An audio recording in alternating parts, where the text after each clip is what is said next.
What's going on, everybody? This is the Anger Management Podcast. I'm here with my fellas again this week, and we're going to be doing a part two to the breaking up the man up myth, so that way we can get our resident pastor, comedian, opportunity to give us some insight on breaking up the man up myth. But before doing so, let's go around the room. Just like to check my friends out and just make sure everything is copacetic. It's been a couple of weeks since we've seen each other, but we have been talking from time to time through text. So, brothers, man, going from my right, how y'all doing? Chip? I'm all right. I'm breathing. You breathing? That's it? Yeah, that's all I need. That's it. Okay. And what about you, my man, Funnybone?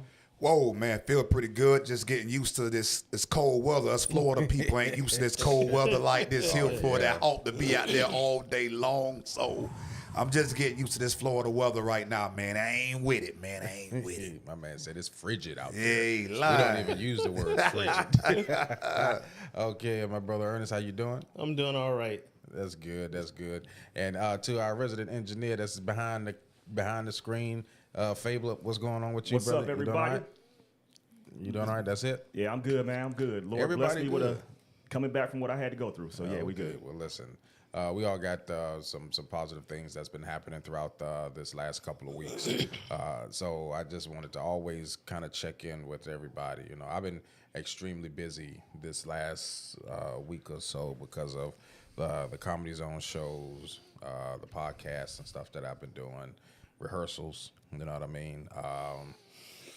And then getting booked for a couple of shows. You know, it's just been, God has been blessing me. You know, it's that good kind of busy that you will kind of have. You know what I mean? So other than that's how I'm doing. You know what I mean? So, but first and foremost, I want to thank everybody who's tuning into the Anger Management Podcast. Thank you all. Please do us a favor. It's free to do.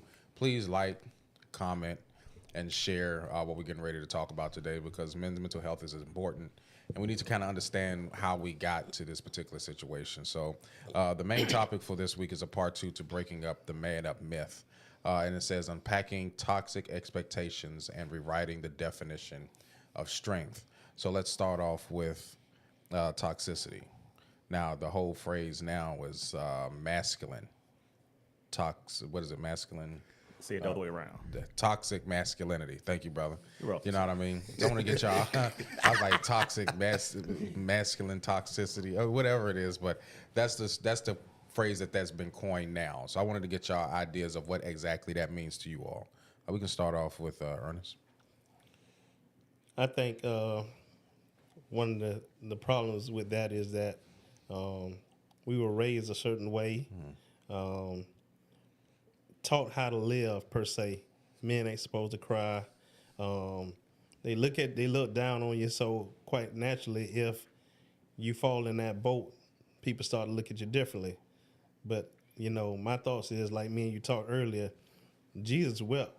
So what makes us any different? Crying is an emotion. And I tell people all the time, if you don't release those emotions, eventually you're going to erupt like Hurricane Katrina. And you ain't going to be able to control it. So it's best to get it out. And that's even if you got to seek counseling, you got to talk to a friend. But you can't hold all that stuff inside of you. Well, they say you hold so much inside, it can kind of start making you sick. You know what I mean? Having those negative thoughts and that mentality of not being emotional can wear down a person's body. Yeah. I would have never thought that at first. Well, believe it or not, and this is just me personally, sometimes when I worry about stuff too much, my stomach starts to get hurt. I start to have an upset stomach. And I mean, it's some of the least things that you would even think about. You don't realize it till someone actually brings it to your attention that, hey, you know, you're on edge. Right. You got a short temper. Right. Your fuse is about to go because you're snappy with each other. And, you know, in all reality, when you sit back and think about it, you know what? Yeah, you're right. And I'm taking it out on the wrong person. Because, I mean, sometimes even, I love my grandbaby to death. I love her. But I know if I'm on edge. And sometimes, right now, even with me, when I feel like I'm getting on edge, I kind of pull myself back because I don't want to, you know, because the wrong person could get a bad reaction from you based off of what you feel inside and what you're going through at that particular time. It's not your fault, but hey, you just happen to be the one I gave it to. Well, see, I can kind of understand that because there was a situation between my daughter and I, and she had asked me something, and I was in the midst of, I was right in the middle of like that haze I call it, Right. depression, and I was kind of isolating myself so that way I wouldn't have to do that. Right. And then she had came and said one thing, and that one thing kind of it sparked me, and I was like, okay, well, like, what is this and what is this? You know what I'm saying? And to this day, it's kind of like, well, dag, I should have been more aware. I think I was aware of what I was feeling. I just didn't share it or speak on it emotionally with my family at the time.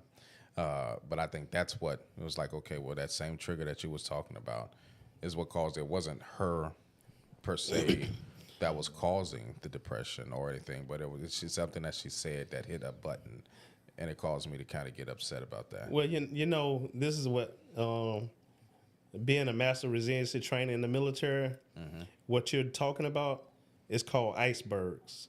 And what an iceberg is, you see what's on the top. You don't see how big it is under the water. So I come over to Leroy house and I move your grill from one side of the yard to the other side. You blow up at me. It's not about me moving the grill. You already had something going on inside of you that I wasn't aware of, and I just got the repercussions of that time bomb that's ready to tick. I think that comes with some type of form of awareness. Yeah. You know what I mean? Because I think I was aware. I just didn't know how to process those feelings. And I think that's where the understanding about where we are right then in that moment, and then having individuals that you can kind of talk to that can kind of hold you accountable. Because a lot of times as men, we don't want to burden our families with the issues and the problems that we have. Right. And Like you said earlier, we don't want to be vulnerable. But at some point in life, you're going to have to be vulnerable. Because that person that you reach out to is someone that's there to uplift you and keep you accountable so that you don't lose your control. Right.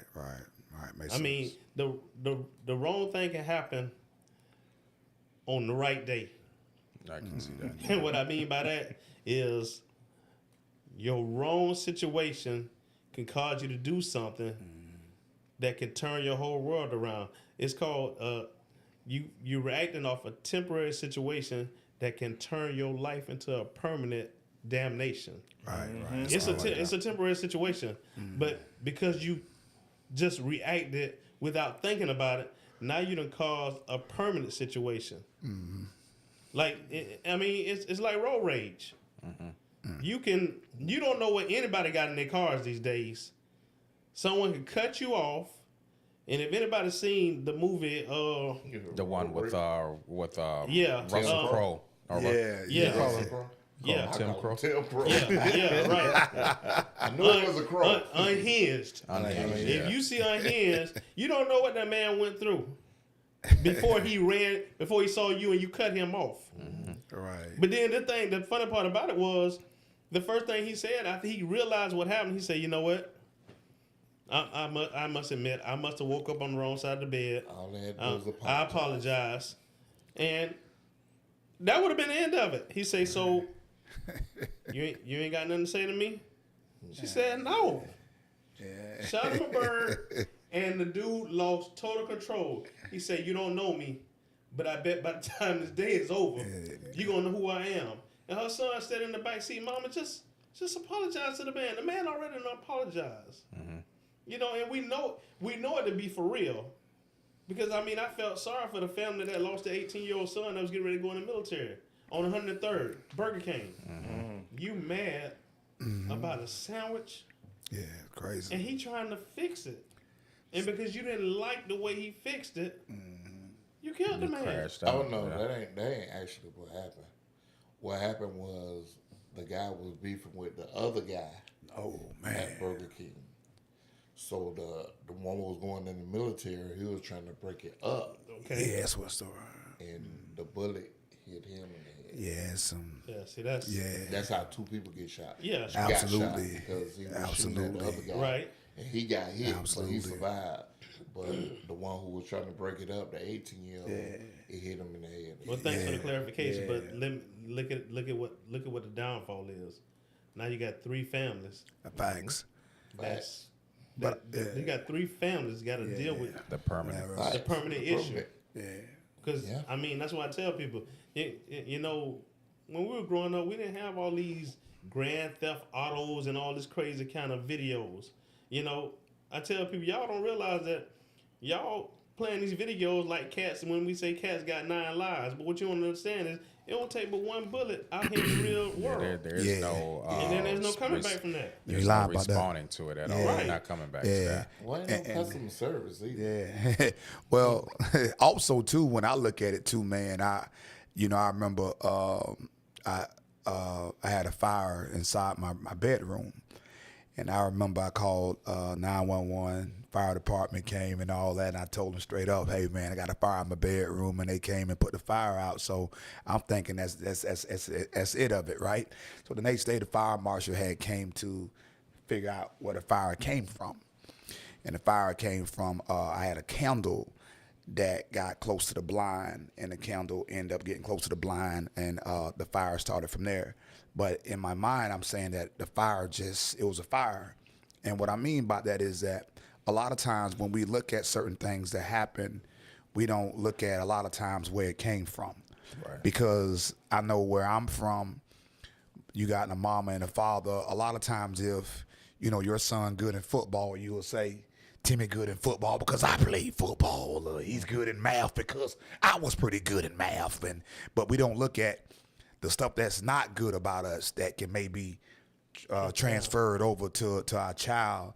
And I think, one thing that I looked at a lot is that there's a lot of things that, can be inside of us that can be passed down, to my children. I remember one time I told my boys, I said, I got some good news and bad news. I said, bro, let me tell you something. I said, you going to get some good genes from me. But, bro, you going to get bust across your head from the women, dog, because your daddy had a whole spirit. You know what I'm saying? He fighting something. You know what I mean? But I'm letting them know because this came from my daddy. He never told me about it. I'm just going to be 100.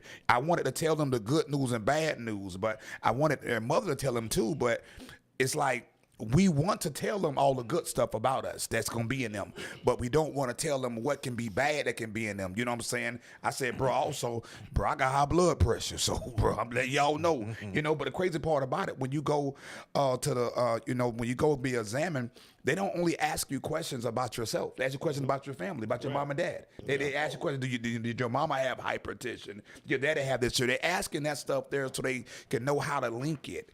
And I think a lot of times, you having kids going out there not knowing what to link this behavior to, not to know what to link this whorishness to, not to know what to link this anger issue. I had a bad anger issue. My anger was through the roof. That, man, if you make me mad, man, it's over. And it was crazy because my son, he was growing up, and man, he was playing his video game, and I'm in the room just relaxing. All I hear him, he just screaming.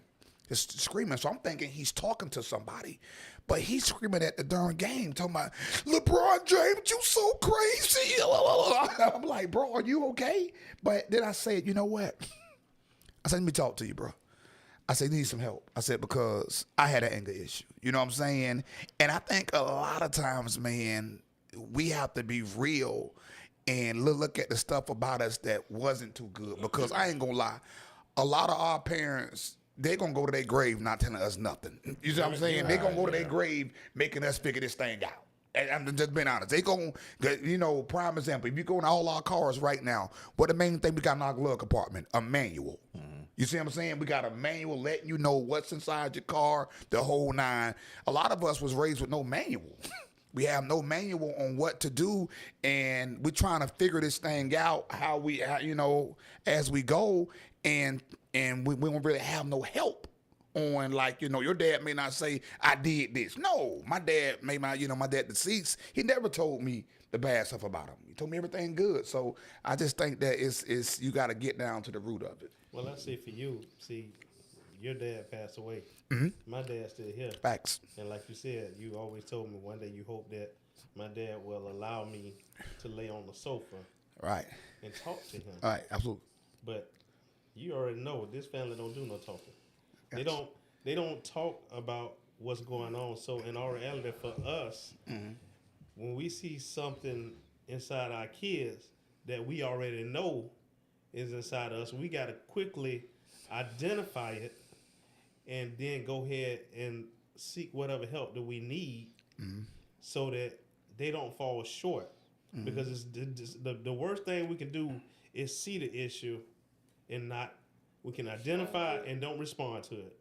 But see, I think the manual is where I'm at. See, because you said your father was deceased. Well, first of all, I want to commend you for being a father that can see what his children is going through and see what's being passed down, positive and negative. Right. You know what I mean? I didn't have that opportunity. My dad was in my life when I went into the military. So I was just trying to develop a relationship with him. And you're absolutely right. I tried to have conversations with my dad about what we're going to do at the time of your demise, that you had enough life insurance. What is it?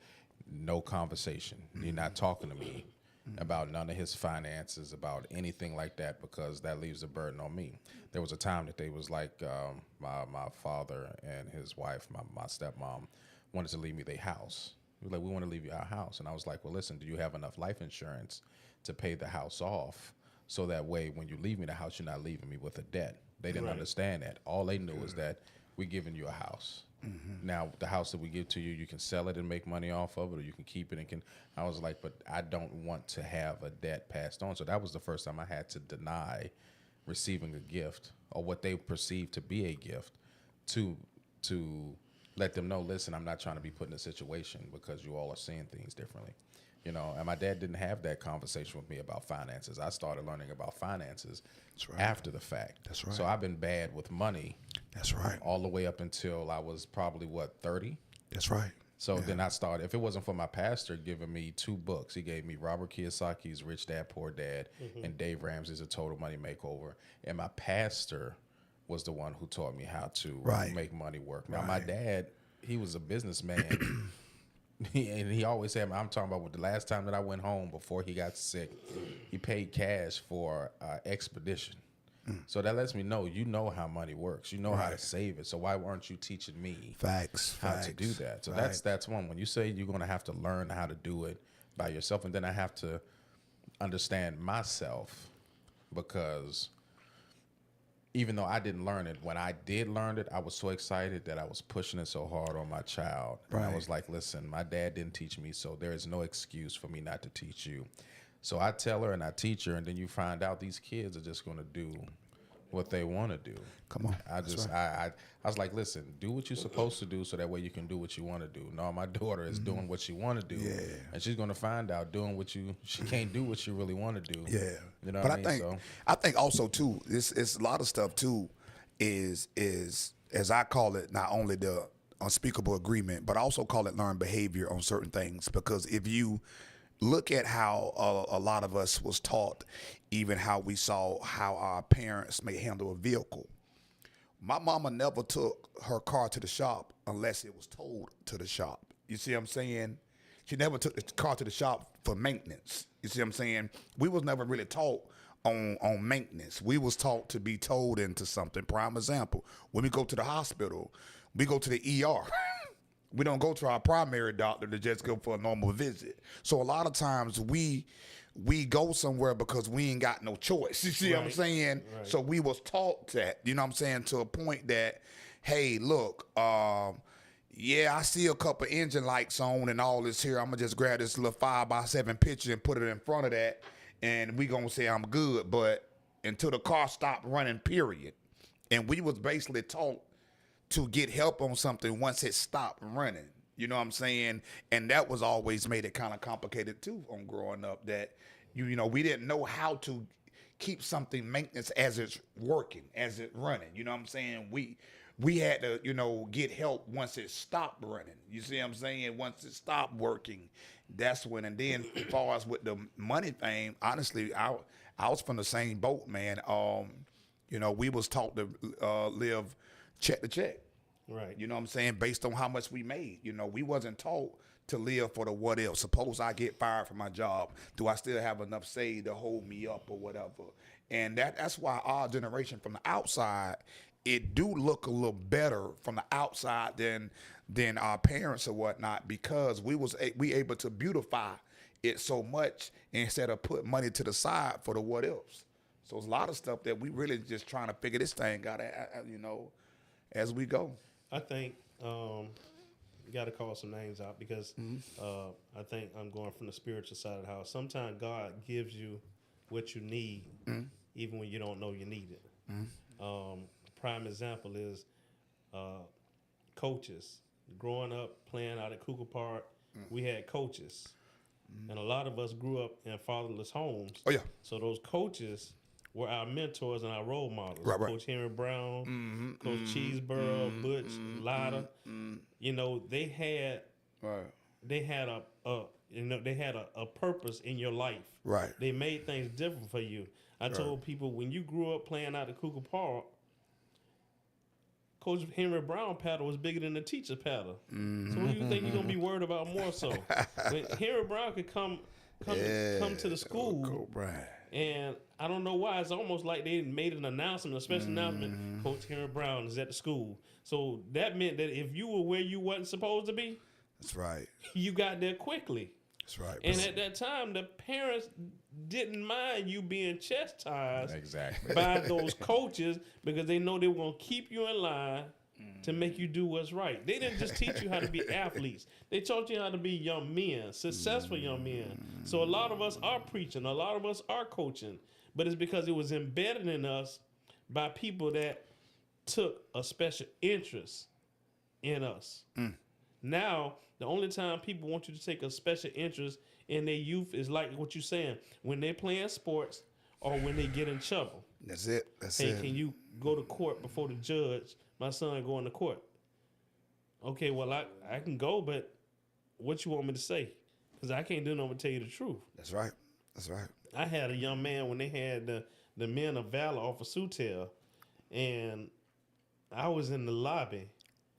And this young man, now you representing the school because you got a school uniform on, first of all, Men of Valor. You in there going off on your grandmother, Wow. Grandma. cursing and stuff like that. And listen to what I said, because I said, yeah, right. Grandmother. Your grandmama got on a bus with you to make sure you made your court date, and you acting a fool.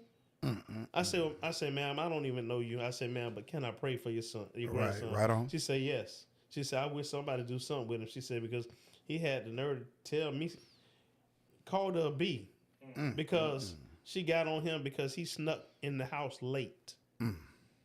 See, a lot of these. See, listen, I'm gonna be real honest, right?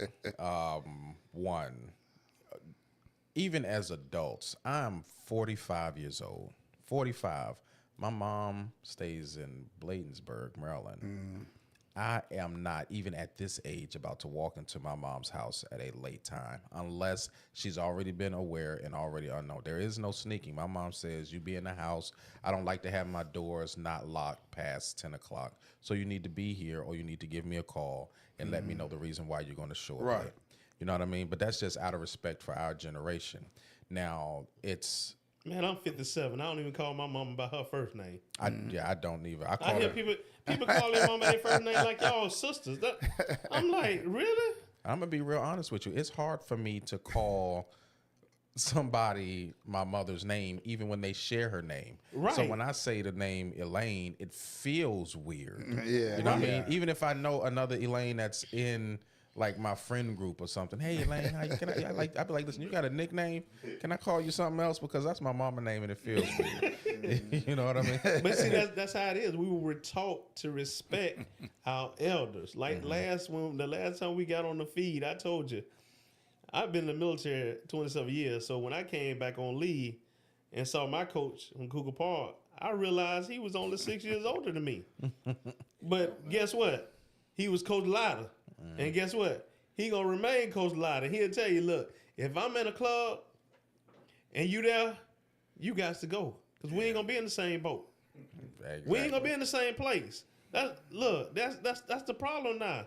And the biggest problem is they love transformation. They love turning the kids' parties into adult parties. So they used to do that growing up. I think the biggest lie is the secrets.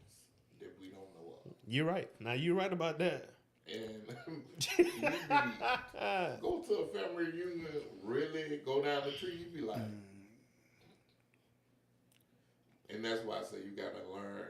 You gotta know where your daddy, Right. father, That's right. your dad. You gotta know what That line did. is right. Yeah. That's it. You So come long close as- to date. You come close to dating somebody that's some kin to you because you don't know nothing. Yeah, But I'm gonna tell you, this is the other thing is though, you learn people true feelings when someone pass away.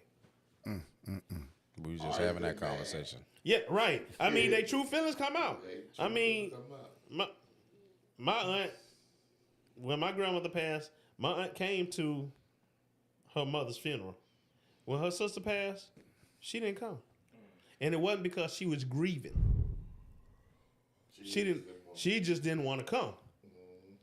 Because so the thing is, in your mind, you saying, "Well, darn, you know, I thought we were family." No, what you didn't understand is, as youth, what kept everybody together and connected was your grandparents. Your grandparents kept everybody together, but once they left this earth, people showed their true colors to the point where my aunt moved when my grandfather passed away, my aunt moved my grandmother out of the house and had somebody else watching him. And I came home and leave, and he tell him at first he was watching him at my grandmama's house. And you tell me, my aunt told you I can't come in the house. She don't let nobody in. Nigga, you losing your mind. I said because this is my grandmama's house. You just visiting. Right. I don't care if you watching her or not. You just visiting. Right. My mail come here. So in my eyes, this is my house. Yeah. And you ain't gonna tell me I can't come in. Right. But it happened that way because whatever happened with my aunt and her siblings, you don't know. So it's a long grudge that people been holding on, and they just been tolerating each other because of the sake of the grandparents. Yeah, no question. I think too, man. Adding to that, I think a lot of times, man, we've been through stuff too. That being that us as African Americans, we basically 100 years, behind the game. So a lot of it is we're taught more to impress one another other than make an impact. So we talk more about the touchdowns and hide the fumbles. But the fumbles is the one that's going to help others out on how to do it. And I think, man, that a lot of times when I talk to people who's real close to me, I ask you two questions, but it's the same question. I ask a person, how you doing? Then I ask you the same thing again, how you doing? Because sometimes when you ask somebody how they doing, one of the first things they're going to tell you, I just got back from this cruise, I did this here, just brought this new car. Okay, but how you doing? You know what I'm saying? Because that's going to really help me out. The second how you doing is going to help me out, because a lot of times we're not taught to really talk about fumbles. We're not taught to talk about how you really doing. You know what I'm saying? I done seen so many people, man, from the outside, the lives look so good. You know what I'm saying? Even what I've been through the whole nine, but on the inside, man, you fumbling. But that's the thing, right, that can help others out. You know what I'm saying? People scoring touchdowns ain't gonna really help me out, growing up or whatever. It's the fumbles that a lot of times we keep to ourselves. You know what I'm saying? It's the fumbles that we keep to ourselves. But those are things that can really help others out. You know what I'm saying? If you go to a church right now and ask 100 people a question, what's your definition of the word blessing? I promise you, 95% of them will say something monetary. Agreed. Something that has something to do with money. You know what I'm saying? But nobody was saying anything about, okay, good health or something like that there or whatever. So we was basically taught to a point to impress one another from the outside. But on the inside, man, we struggling. And that's the thing right there that can help so many people out, man. I say it all the time when I talk to people. Man, I was blessed to have a mom and dad that had money, but I learned nothing. You know what I'm saying? I learned nothing, you know what I'm saying, because it wasn't an impact on the inside. And that's what needed the most, is about learning from the fumbles, because so many of us people talk about touchdowns so much. You know what I'm saying? We talk about what we travel to, whatever. But man, how did you fumble on first and goal? You know what I'm saying? What happened? You know, but we'll say, yeah, I scored that low touchdown, but the fumble is what going to help people. And I think us as blacks sometimes we hide the fumbles. You know what I'm saying? We that's the thing, we hide and we glorify the touchdowns on social media and all this here. But the fumbles is what's going to help. It's going to help me to say, if I hear you talk about your daughter, it's going to help me to say, you know what? My son just like that. You see what I'm saying? He got problems too, because sometimes when one talk about a fumble, we'll make that person feel like something wrong with them. You know what I'm saying? You know, all of us can be able to relate to each other fumble. But one thing about it is we be so afraid to talk about a fumble, because I remember I was telling somebody a true story, man. I got a family member that I be afraid to tell them what's wrong with me, because that's their time to get me. I said, bro, I got in a car wreck. And he was like, where at? I said, I was off by Murder Avenue. Instead of him saying, oh man, praying for you, he said, that's why I don't go down Murder Avenue. You see what I'm saying? You know, that's why I take the other route down Kings Road to get to my location. It's like with us sometimes we be afraid sometimes to talk about the fumble or any issue. Yo, I got robbed. Well, you got robbed at I was at Gate gas station. Yeah, that's why I don't go to Gate. I don't like Gate. I go to Love's. I like going to Love's. There's better lighting out there. You know what I'm saying? I think that's a issue with we always trying to outdo each other. We never realize that when you using the analogy that you used as far as learning from the fumbles or anything, you don't really you learn that, okay, what you have done was successful for you to be able to score your touchdown. Mm-hmm. So when people look from the outside looking in, you look successful, right? Yep. So they be like, well, Leroy, you have this big house, or Leroy, you driving that particular type of car. You must have money. You must. I was like, no, I've been good, and I know how to do my finance. I'm good at that, and you can see that I'm good at that. But as far as relationships go, I suck at relationships, really. Honestly, tell the truth, and I'm gonna be real honest with you. When you say this is one of my fumbles, I'm gonna go ahead and I'm gonna share it. I've been in Jacksonville since 2002. Mm-hmm. 2002. Mm-hmm. I have not had a true friend in Jacksonville until I got to Faith Christian Center at the time. And because at that time when I was married, my wife prayed me into the church. Right. So I ended up meeting Daryl and James, right? Mm-hmm. And it was part of a touch group. But me, I didn't know how to like foster and develop relationships. Mm-hmm. So I was cool with you, but I kept you at a distance because I didn't know you, right? Right. So, and I'm still cool with them to this day because we've grown and everything like that. And then I met Chip. Mm-hmm. I met Chip at your show. Sure did. Right. Yep. And when I met Chip at his show, I'm still trying to work with relationships, but Chip was the only one that I guess made it uncomfortable. Mm-hmm. He put me in a position where I was uncomfortable. It's like, dog, what's wrong? Why? You know what I'm saying? I'm trying to understand the why behind it, because I guess throughout my entire growing up, there's always been a reason why somebody was around me. Mm-hmm. Okay, even you was funny, but then after you get done, you leave. So I have an issue with abandonment when it comes to that. So I don't get close to nobody. You know what I mean? Right. And then that triggered that abandonment issue triggered even with the divorce. Mm-hmm. It was like, yeah, you kind of did what everybody else has done. And then when I was with Chip was like, man, I'm not going nowhere. Even when we stopped doing the Signal 27 show, everybody from the Signal 27 show, you know what, Ed? I met Ed also through David. Mm-hmm. And Ed has always been Ed, or the Fabler. He don't like me calling his name, but he's always been himself. Has never been where he's a different person. You know what I mean? And it takes me a while. I will sit back and I will watch you, and I will watch you, and I will watch you, and I will keep watching. And I'm like, okay, well, it's been about a couple of years, and you have always been the same. Now I kind of feel comfortable with being able, but he was always in my space. He never not got in my space. Man, you funny. And it was like this close. I'm like, dog, wait a minute. You know what I'm saying? I got to put the elbow up. You're a little too close on me. You know what I mean? But when you realize that I had to go through the uncomfortability to be able to get past that, to be able to learn how to foster relationships. And that's where you two guys come in at. I'm okay with discussing certain things with individuals and letting my guard down, but not being ashamed of what I've gone through. And I think that's where we don't want to talk about our shortcomings and our fumbles is because our fumbles also brings along shame, guilt, condemnation. All of these things follow your falls, but they don't understand all of that.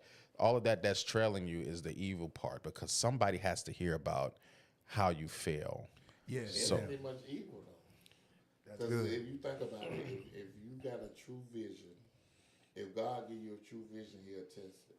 So you're gonna go through persecution. Yeah, that's right. That's right. And then I also It's think funny, too. you make it better. Though. Yeah, and then I also think too, man. Even being through what I've been through in life or whatnot, I used to talk a lot to my brother-in-law, and it's crazy because I'm married to a sister, and he knows everything about me. You know what I'm saying? I used to share a lot of stuff with him. You know what I'm saying? And we talk. But one of the things I can tell you that I really enjoyed about me and Chuck relationship was we share conversations. And see, sometimes we be afraid to talk to a person who wouldn't share a conversation with you. You see what I'm saying? That's the whole point right there. That's the key word right there. there. That's the thing right judgment. there. Because You got to have a no judgment zone with people. Exactly. And if you don't, and like you had your guard up because you don't want to be judged for whatever's going on in your life. Exactly. And that's why it's hard to share. Yeah. I mean, it makes it that much harder to share. And like Funnybone saying, we've shared so much. Facts. So it's not an in-law, it's my brother. Yeah, that's real. Y'all have become my brother. That's why I was telling you, and I know we got rehearsal, but I enjoy coming to this. Yeah, I told him that. Yeah. I enjoy I called coming you a to couple this. days, bro. Hey, what's Yeah. up, bro? You good? Hey, You know, hey, I he even did. called Chip. And Hey, that's- what and we that's gonna it do? is. It's Where the he thing at? is you open up and you can enjoy each other's company. That's real, bro. And be That's funny, real.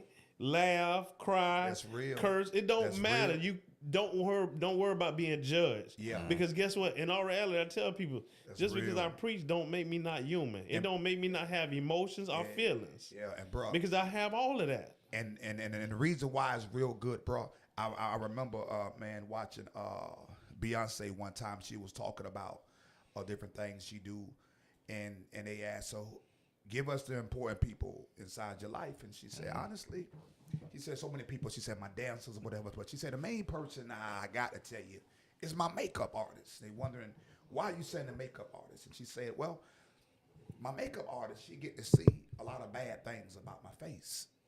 She all my bumps, the whole nine. She see a lot of different places in my face that's not good.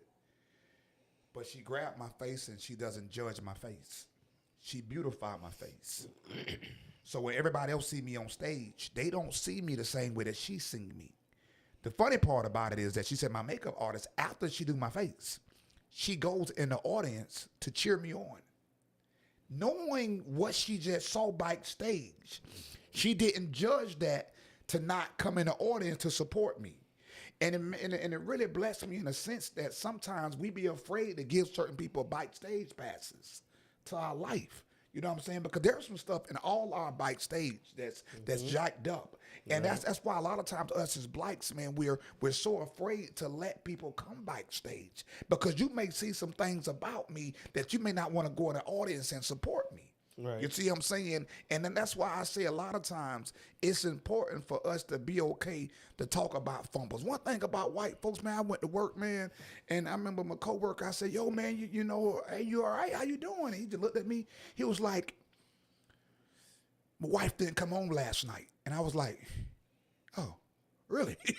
You know, like, Oh, wow. whoa, we gonna talk about these chemicals at work, maybe, but I didn't know that, you know. But it was like they have no problem with telling you. And like, hey, how your son doing? He ran away. I don't know where he at, right? But we'll be ready to talk the good stuff about our children. Hey, my son now, he's doing this, and my daughter got a new, but it's like, we don't understand that truthfully, the fumbles help us out more than a touchdown. It's called you wear a mask. Yeah, That's all. You know wear what a I'm saying? mask. And that's the thing right there. If you look at it right now, and that's one reason why us as a culture, we are in debt like a mad dog because of the simple fact we try to decorate ourselves so much, right? You know what I'm saying? But not understanding, man, listen, we fumble so much that's the thing there that we should be able to talk about to help others out. I should be able to hear any one of you guys' story. I should hear you talk about your daughter. I should be able to say, you know what? My son had a couple fumbles in that. Let me talk about that. I should hear you talk about whatever you got to talk about. Hey, I can relate to that. But what we do is we wait till you say something about your daughter, then now I'm finna come as a counselor. Well, what you need to do is, this is what you're doing wrong. Now, I ain't taught my son in 3 years, but what you're doing wrong is, this is why. That's the problem. You know what I mean? We piggyback so much on what a person going through instead of relate to the person and get an understanding. And that's why, man, and that's why, not throwing a Bible in it. That's why Jesus used the word thou hypocrite thousands of times, because of simple fight. A lot of stuff that everybody talked to us about, we already going through or been through. Well, I They think ain't hardly nothing. the thing is, and one of the things I said this morning in service is, if a person is not building you up, they tearing you down. You better believe it. And my thoughts is they do it in what I call a frenemy way. Mm-hmm. They act like they're your friend, Facts. but in all reality, they're your enemy, and they're your worst. That's it. Your worst critic. Mm-hmm. You thinking you got support, but the minute you out of their space, they calling everybody up under the sun and telling what you got going on in your life. You better believe they ain't it. trying to uplift you. So my thoughts is, you don't need people like that. I mean, think about it. And this is biblical. This is the funny part about it. And I talked about this morning. Job. Job had 3 friends. And he going through hell and high water. And the first thing they say is, so you must have really pissed God off for him to be doing all this to you. You ain't here to support me. So why are you talking to me? Nah. Look, But I think they needed that. I think he needed that because the outcome of the story. well, my thoughts is this. What Job turned around and did was he prayed for them. Because see, that's why I said you have to pray for your enemies, because And it's hard. and that is that is so hard to do. But guess what? That's why we have to depend on God, because sometimes it takes an act of God for you not to react the way you really want to act. Yeah, But I also think this, right? Go ahead. There's the movie called The Forge. Yes, that's a good one. Okay, so I think I probably watched that movie like 5 or 6 times because there's some underlining things about it. Yeah, I mean, I watch movies a lot. Movies is my thing, so I watch quite a bit of movies. But The Forge is the one that kind of steps out to me because of this situation and this scenario. And then you use Job, and you got those friends that would throw shade. That's what they call it. They was Right. throwing shade. What did you do for this to happen? You know what I mean? But then the next question is going to be, after they said that, what did they do? You know what I mean? Because I'm a person that's a doer. Like if something happens with you, and I'd be like, dang, Ernest, for real? I'd be like, all right, well then let me go ahead and put my 2 fingers under your sword with you. Because if you going through it and I'm your dog, I'm going through it with you. Right. That's right. And that's just the way. But you don't find too many people that are willing to do that for you. That's one. And then when you do find them, if you are the one that's the doer, you find you find out you're getting used. And that's the hardest thing for a person such as mine. I will give you my last. But it takes me some time to build up that trust with you because of my past hurts and things That's like right. that. That's right. I And was wondering, like, how many people really been a man in your life? Not from the outside. Appearance. Just the appearance of facts. it match up with what they say, what they do, whether you're around or not. Right. Just think about how many people you'd be like, how many people can you really say Oh yeah, that's a real man. Oh yeah, absolutely. And I think too, a lot of stuff that we been through in life, man. The thing that really get me on even learning what I'm learning, I remember when Tanya had got real sick, and she was sick bad. They didn't even think she was gonna make it. So I'm sitting down and I'm wondering, like, man, what is it? What's going on? And the crazy part about it was people saying that I put voodoo on her. He'll tell you. I remember that. It was people saying that I put voodoo on her, that I was trying to kill her. True story. That's what I brought. They'll tell you. And they were saying I was trying to kill her. And I'm sitting down like, I don't even much know how to mix this stuff together. I mean, what's going on? I don't know anything about that. But it was like, it was showing me that anytime when something bad happened to somebody, we gonna have to put a blame on somebody, or we have to say that's their punishment. We can't say that's life. You see what I'm saying? And we was taught that if anything bad, like if you lose your job right now, somebody gonna say, yeah, you was mean to me last Friday, and that's things happen. See, this is what I be trying to tell you about. You gotta be nice to people. But it's like, we can't prepare each other for things. We don't know how to prepare for death. We don't know how to prepare for sickness. We don't know how to prepare for anything bad. We was taught if anything bad happened to us, that means that we did something wrong for it to happen. We can't sit here and say that, okay, it's a part of life and we got to be prepared for it, right? We wasn't taught that way. We was taught that if you get sick, your wife did something wrong. It was her fault. Yeah, she did something. She fed you something wrong or something, or you've been mean to people. It was like, it just can't be. It's just life. How about life just came? Just like Why can't you just? the favorite one is when you do something, when you talk to somebody, do something, and then you fall or something. Look at God. What God? Got? Yeah, Right. that's the thing. I just did. No, it makes you think that these individuals, they believe in karma. You know what I'm saying? Right. So the karma is another Man-made word. fallacy, I guess, Yeah. that or a superstition that black people have, like don't split that pole or don't step on a crack, you'll break your Yeah. mother's back. Like, Don't let okay, your feet get swept by the Right, road. right. You know what I'm saying? So I do believe that there's a such thing as seed time and harvest, though. It's in the Bible. Scratch your hand. Huh? Money coming. Money coming, right? So I do believe I do believe even the ones who are not saved or don't follow the Bible, but there are certain rules that are in the earth that's going to always stand. The rule of gravity, the rule of propulsion, seed time and harvest is always going to be there. You know what I'm saying? So I do believe if you are planting bad seed, you know what I'm saying? Away. Yeah. I guess that's the what's that tree, that plum tree that Jesus cursed or whatever.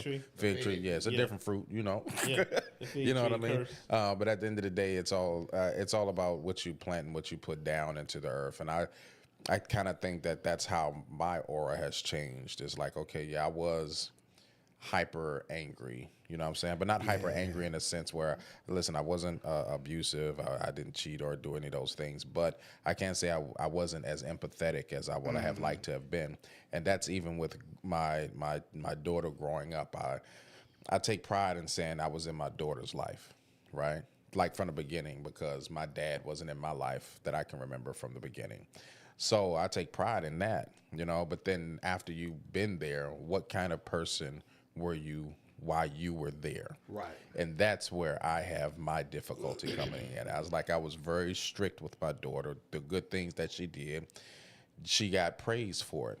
You know what I mean? But when she started doing things that just wasn't it, she got dealt with. And sometimes I think I might have been a little too severe in certain punishments. You know what I mean?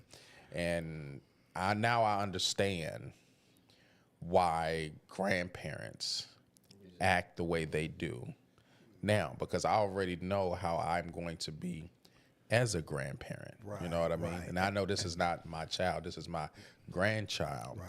But when they say, okay, what I know, if I'd known then what I know now, Right. I know my daughter would have been, I would have been different. I would have been less, what do you call it? Strict. I would have been a little less strict. I don't think I would be overly strict, but I've been a little less strict, Right. more understanding, having a little bit more compassion Right. with her, because one, she is a girl, and two, me and her, our relationship is strained now because she's an adult and she's making her own adult decisions, and it just seems like, okay, well, I've been telling you all of these things to prevent you from having to go through what you're going to be going through in the future. But then this is our conversation from last week, is that, listen, the way I've raised her, she hasn't had any kind of battles that she had to she told me, what is it? I've been taking care of myself since she was 16.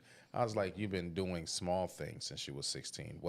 You have not been taking care of yourself, but she doesn't have any war stories, and I have to back away and allow her to live her life and just be there when she needs you. Yeah. That's the tough love, and I mean that's the hard part for any parent, I think, because even when my son graduated from Terra Park in 2016, he was a very high functioning, artistic child, and me and the principal had some words one day, and I said, well, let me tell you something. That's my sole purpose for being here.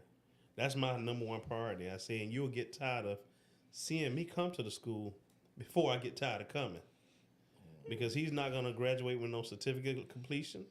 He's going to walk out of this thing with a diploma like everybody else, and you're going to treat him like everybody else. But even with that tough love, when he graduated in 2016, vocational rehab had him set up. He could have went to the Navy base and worked on he could have been loading ships on the Navy base, and he would have been working for a pastor who had to have 75% of his staff had to have a disability. But you came from where your mom was, where she allows you to do whatever. And you come to my house, you got rules. You're going to abide by them. And because you don't like the discipline, you didn't want to stay. So you went back with mama.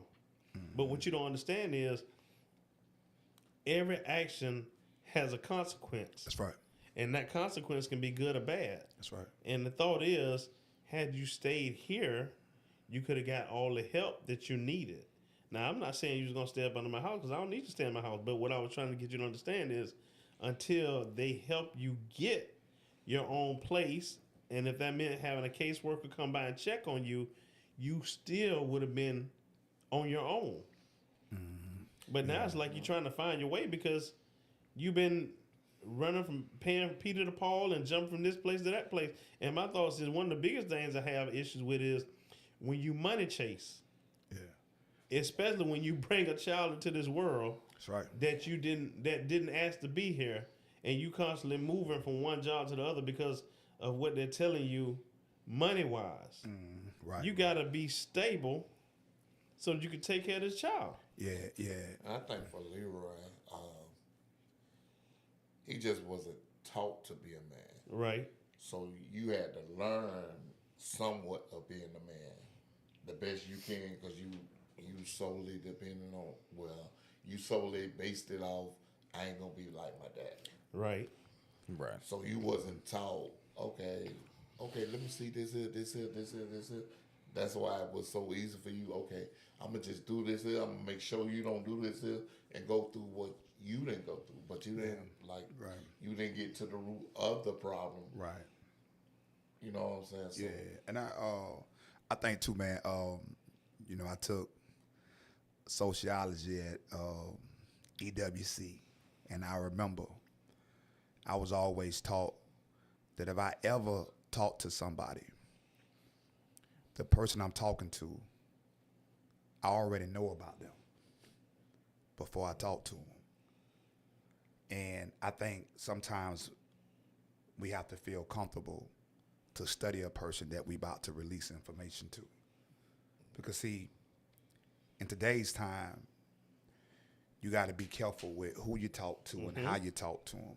So when I talk to people, I make sure that I study them first. just in case if they don't tell me what I already know about them, I already know. You see what I'm saying? So even if they don't say anything, I already know. But if they don't say anything to me about themselves, I know not to never talk to them again. You know what I'm saying? Because of I'm talking to you because I know something about you. So I want you to know that. I know something about you. That's why I'm talking to you. But one of the things that, not to throw scripture up, man, but one of the things that had me kind of confused, even as being an African American, and what's hitting a lot of us, man, is I was reading James 2:3, and it said, if you show special attention to a man wearing fine clothes and say, here's a good seat for you, but you say to the poor man, you stand there or you sit on the floor, that's the wrong way to handle your business. But when we think about it, a lot of us, we was taught to address somebody good who had on the nice life. We was in church. We was able, and me and Tanya was engulfed in that because we looked it good. They put us over marriage ministry. Not saying that we deserve to be over it, but the fact of the matter of it is based on how we look. You see what I'm saying? And that's how we being taught now. We being taught now based on how we look, the appearance. So if we being taught that way, it makes our kids and everybody grow up and say, if I just invest into the appearance, if I invest into the appearance of a good marriage, if I invest into the appearance of a good man, be groomed up, be taped up nice and all this, you got a magic marker all right there, all groomed up. Yeah, you got that line looking nice. If I invest into the appearance of if I just invest into the appearance, and if I invest into the appearance, I can get more. But when you think about it, how many of us has invested into the appearance of it and it worked out for us? You got people can say, oh, so-and-so is a blessed person because of the appearance. Churches I used to go to, real talk, when we used to have visiting pastors to churches I go to, the first thing everybody do is run outside to see what kind of car they came in. They run outside to see what kind of car. You know why? Because that played a part of the appearance. And with us as blacks, we are so big on an appearance. I remember a job I had, the owner of the company, he had came to the job. And so they was like, hey, Mr. Taccone, he came in, he's here. So it was like, where he at? He's in the office. So quickly, we ran outside. I ran outside to see what kind of car he came in. And so I'm looking in my mind, I'm like, since he's the owner, I got to see at least a limousine or something, a driver.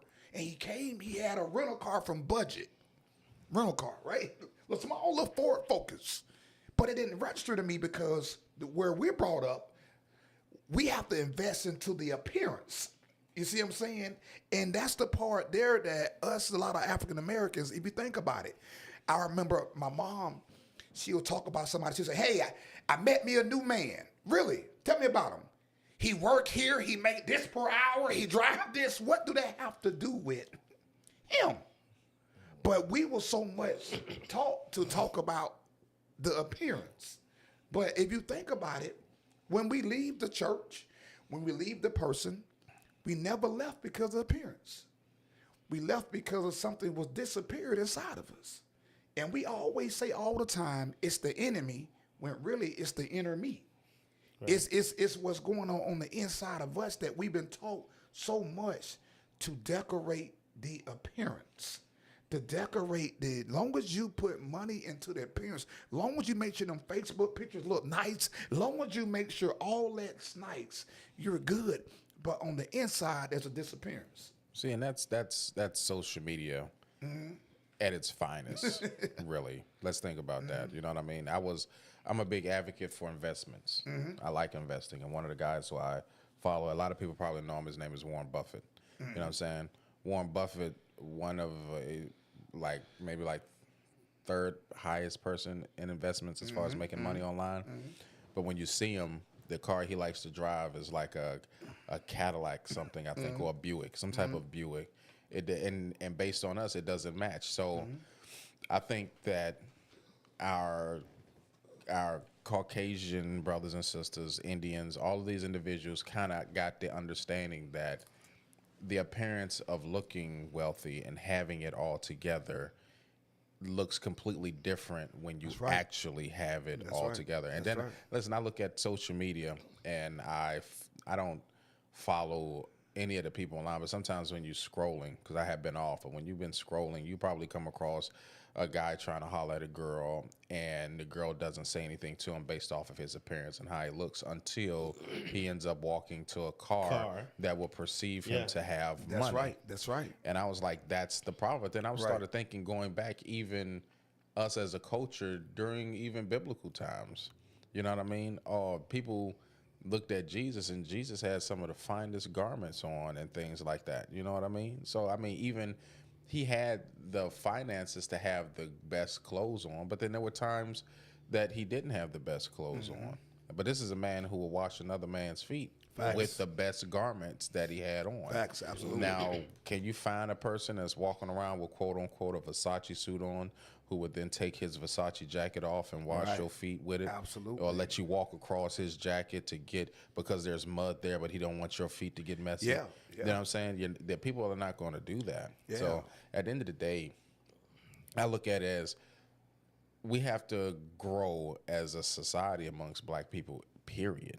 Absolutely. You know what I'm saying? Because the exterior, listen, me and my ex-wife at the time, when people was from the outside looking in, you would think that we was the best couple. Just like you said. You know what I'm saying? People go, Facade. yeah, people, but it's not that. It's just that I would say that whole saying about what goes on in the house stays in the house. Right, right. You know what I mean? And it's not that I necessarily would say that we did anything wrong to each other. You know what I mean? But when I heard one pastor say that the adversary comes in between the gaps. So there might have been a time where, okay, well, she and I are not talking right now. That's where the adversary is working on my mind, working on her mind. I might have said some things during this time period that might have affected her a certain way. Now we're not talking. So the adversary is then working, resentment is building up, things like that. And it's the fact that I think at some point that both of us, we just stopped trying. At the end of the day, it's just like, okay, well, it is what it is. Right. You know what I mean? So at the end of the day, we need to come to the realization that I had maybe I did, going through therapy, I had toxic issues with not having a father, but then having the Marine Corps be my father. So do you really, and I'm not no slouch on the military at all, but there needs to come some type of therapy or some type of what do you call it when you have mentorship, when you have these young men without fathers joining the military, because then they become hyper whatever it is. See, I was timid growing up. When I joined the Corps, everything switched in. At the drop of a dime, you ready to fight. I've been punched in the face. I know what it feels like. Let's get down. And then I ran into Chip, and Chip said, you can't be that way because your face, your body, Right. your fist ain't stopping no bullet. Right. You're right. And I think what it is in all reality, and this is the military thoughts, and I thought about this. They tear you down to build you up. And what is happening in life, even in life now, sometimes we have to lose in order to gain. That's right. And don't nobody want to lose, like you're saying. Don't nobody want to share their dirty laundry. Now, don't get me wrong. You can't share your dirty laundry with everybody, Agreed. but you got to talk to somebody. Right. I think that's what's going on. Like, what stays in this house? Don't go. Right. I don't believe in that because you got molestation. Yes. People, you got all sorts of things. People just, well, I can't tell nobody because it can't go out this house, and I think that's messed up. And that messes with them mentally. So when they grow up like that, so imagine how they gonna be. Oh, And I got a friend named Annette Cox. She just did a book. She goes to Philippians. She's a minister there. And what I love about her book is on the back of it. The title of the book is called The Little Girl in Me. But on the back, she gives you the rawness of what's in the book. So she's letting you know, hey, look, before you open this book, let me go ahead and tell you about this book. Right. I'm going to tell you about the little girl in me.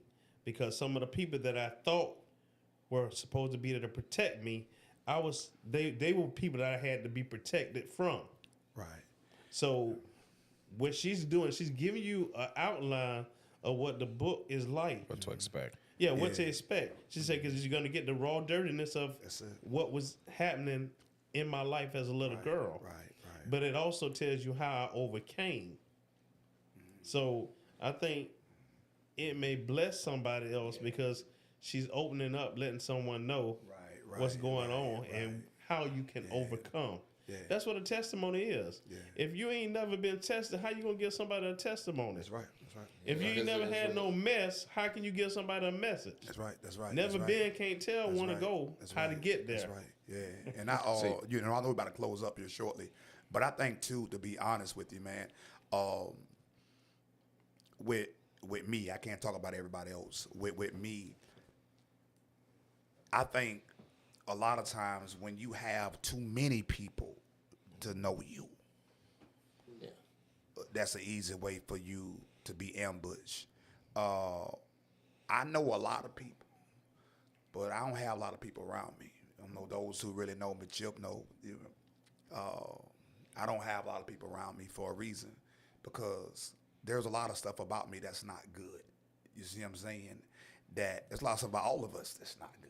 Right. But if you have too many people around you to see the not good, then that's when people start to infiltrate you. A lot of times when you look at different churches, especially black churches and founding churches, when people come to church, they come to church because of I see pastor, whatever, and all that. But then they start getting so close. They start hearing things and all that. And then when they leave the church, they don't have anything to do about Matthew, John, Luke, and Peter. They have everything to do with what they just seen, the closeness. And I think, to me, we just have to be careful on who we allow to be close to us. You see what I'm saying? And that's real talk. People say all the time, like, Bone, man, how you able to get, I ain't on social media, none of that stuff there. And I'm able to have shows and able to have a pipe house with just off talking to people, right? But the people who I talk to, they don't be close to me. You see what I'm saying? And I think the thing of it is that sometimes you just got to be careful with who you allow. You know what I'm saying? Yep. To be close to you, who you allow. You know what I'm saying? Because I watch so many, and I tell people all the time who do stuff, who over stuff. Hey, listen, be careful with who you eat cake and ice cream with.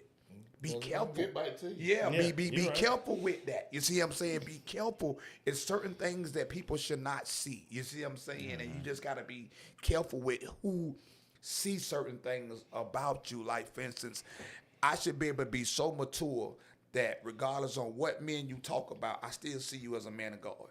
No matter what goes on. You see what I'm saying? But sometimes we get so drunk, you know what I'm saying, in it, you know what I'm saying, that we allow people to show us so much love. That as they showing love, they're also writing down our flaws. You're You know right. what I'm saying? That's So the definition of love, though. yeah. So, and then in closing, because we got like 4 more minutes left, you're gonna just don't be on the couch. Okay?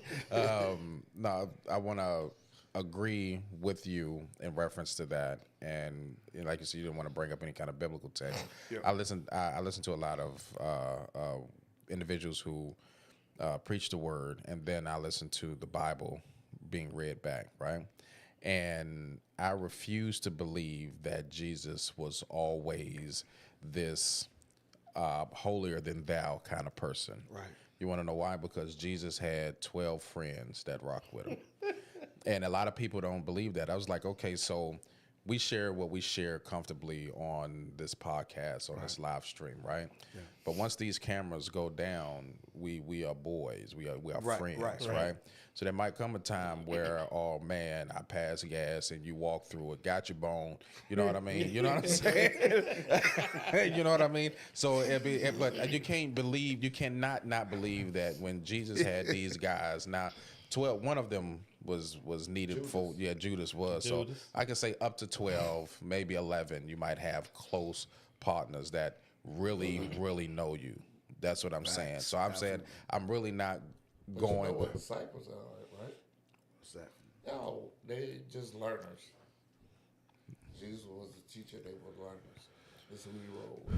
Yeah, but you don't like you roll with me. I You got teach you. me, Got you. and then I'm able to impart Right. some things into you.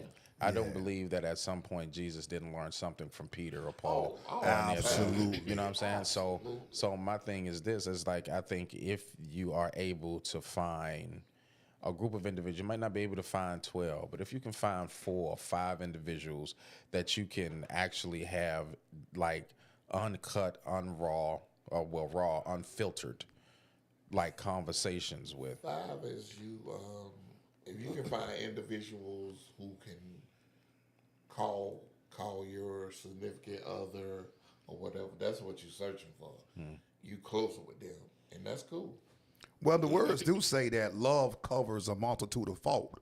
And see, sometimes people don't really know what the real word love it really is. Because love is not only about, say, Valentine's Day that you blind flowers and all this. Love is also, can I see dirt about Leroy and still put a blanket over? That's love. That when you really want to know what the word real love is, love manifests during the bad times. That's when love really kicks in. Love don't kick in when we good because it's hard to display whether it's love or lust. Because bad time, lust is going to run. Lust don't want nothing to do with bad times. Lust going to say, nah, that's a deal breaker for me. I can't do that. But love will say, hey, I caught Leroy doing this. Let me go and put a blanket over my dog. So if anybody see him, just how like Noah's son did. Noah's son seen his dad drunk and naked. But guess what he did? He covered his dad. You know why? Because if I leave him uncovered, guess what? It messed the whole game plan up on what he's trying to do on people looking at him. Because I'm mature enough to see my dad drunk and still able to look at him as a man that's doing God's work. But everybody else is not mature enough to see my dad drunk Right. and still want to follow him. That's what Jesus did. Yeah, exactly. Right. And Abraham. that's the thing about real love that sometimes and being that I think, and I know we closing. A lot of us really haven't really been loved before, for real. Like I tell my sons and my wife the whole line. I say, listen, if I do something wrong, and you expose me, you never loved me to begin with. If I do something wrong and you expose me, you never loved me. You see what I'm saying? You never you liked it me, but you ain't loved me because if you do something wrong, although I may end you. I'm going to say, you know what? Let me go and put some covers over you, and we're going to call it a day. Love is just unconditional. That's the bottom line. It's unconditional. There's no limits, limitations. Love is unconditional. That's what I think. That's what Jesus set Jesus like apart. Like he loved your flaws. He loved you. That's it Right. right there. Everything. That's like it. That's David it and right there. Goliath. That's it Right. right You there. hear that part, but you don't hear when he was king. You don't hear he killed this man to sleep with his wife. That's right. That's right. You see what I'm saying? So, yeah, I think it's that. That's it. Okay, well, listen, I know we've had a lot of conversations here when it comes Yes, to the sir. toxicity of the myth of men. But if we go back and we listen to the podcast, we can see that there is strength in the conversation. We also pivoted towards the strength of being a man without us even knowing it. You know what I mean? So just having that discussion about the football and the losses allows where that strength can actually come from. That's where it's at. Like, listen, Chip is right. I wasn't taught how to be a man by a man.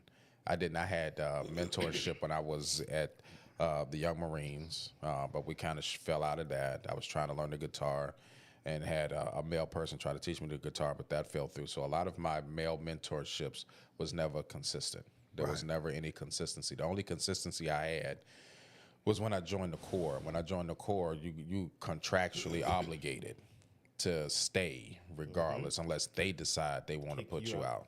You know what I mean? So I had to learn and deal with things the best way I knew how. And it was like the fast track on becoming of what I thought a man was. And what I want this podcast to do for other men is to understand that find someone that you can be vulnerable with, transparent, and let them be all knowing, but also a safe place. I come to the conclusion now that I don't mind sharing personal things about myself on social media. I'm a comedian, and I think that's where I find most of my jokes from. Do you know what transparent means? That's see-through. No. That's what it means, see-through. Trans. Being able to see. That's when trans are parents. I hate it when. Hey, listen, ladies and gentlemen, I want to thank you all for tuning in too. But you got a lawsuit coming, that's for sure. I know, right? I'm trying to Hey, we end just it on getting a song, started. but no. Hey, no, Ellen DeGeneres on line 3, bro.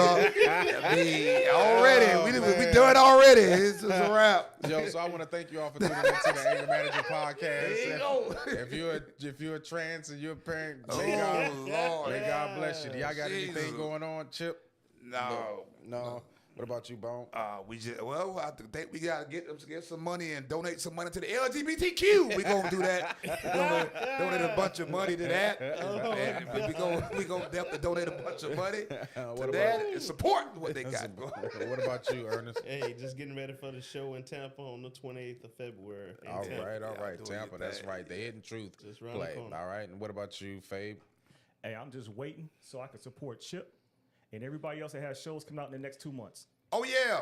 We got our big one coming out in April, so we good with that. Yeah, thought I was gonna let y'all just slide and not mention them shows. Oh well, we Later gonna on talk down. about that pretty soon. Yeah, We pretty got a big soon, one yeah. coming up on April the 4th, a clean getaway comedy jam. It's gonna be pretty big, y'all. All local, do our thing here, and it's gonna be humongous, man. It's a blessing to have people who you see every day get this thing together. We're gonna make it pop, man. So we're gonna do a great thing. If everybody do a little bit, nobody have to do a lot. So it's gonna be a big deal. All right, y'all. Thank you all for tuning into the Anger Management Podcast. Like I said, we'll be back in 2 weeks. Make sure that y'all come through. Also, as a way of providing you with an update, the Vox Magna Media webpage will be up, and it will also have all of the podcasts on there. Oh, you mess with me? Yeah, because I'm thinking of all of the things. I have a lot going on. Also, the Anger Management Podcast is going to have its own dedicated YouTube and Facebook page soon, where that's where you all will be able to go. You all will end up, if you're watching, please share it. You all will end up getting messages directly from me asking for you all to go ahead and follow those 2 pages. If you want to go ahead and continue to support what we got going on, stop it, Chip. All good. You know what I mean? So thank y'all for tuning into the Anger Management Podcast. sir. We'll see you in 2 weeks. All right? All right. Bye. Peace.